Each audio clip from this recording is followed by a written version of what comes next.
I'm a mom of 4 boys, and they've been playing Little League as long as I can remember.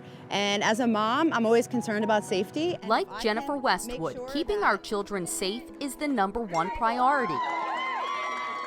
And in this case, Westwood wants to make sure her 4 boys are safe out on the field.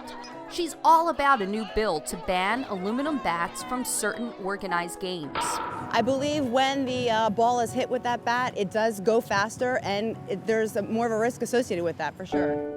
The pending legislation supports Westwood's claim. The legislation describes aluminum bats as safety hazards. According to the bill, 15 players died as a result of a ball being hit by an aluminum bat in a 10-year period. During that same time, wood bats caused 2 deaths. Supporters of the bill also say the cost of an aluminum bat far exceeds that of a wooden bat.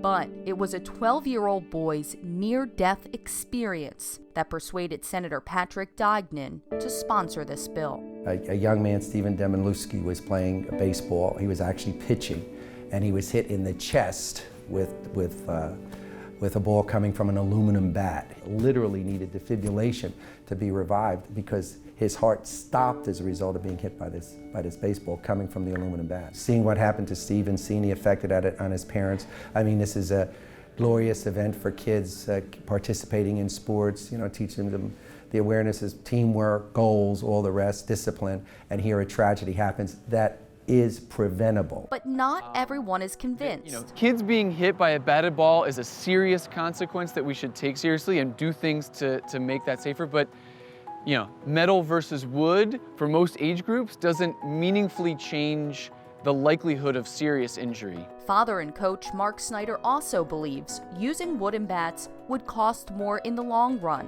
Metal bats, while they cost more per bat, last so much longer. Wood bats, just for lots of reasons, don't. They splinter, and now you're disproportionately affecting low-income kids who want to play baseball, who don't have the means to replace bats every season. In this letter to the Assembly, the writer backs up Snyder's view, saying wood bats crack and splinter.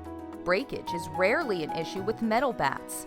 The writer even adds that wood bats put a strain on the environment, and that rather than ban aluminum bats, more pressure should be put on the manufacturers to make them safer. In doing this, you've now created more regulations which have to be enforced somehow.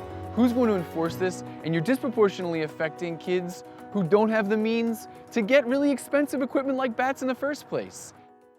Now it's up to you. You're in my seat today, and you have to vote and take in all of the information. Don't come up with a conclusion before you hear all the facts, and then vote to support what you think is the right thing for our state.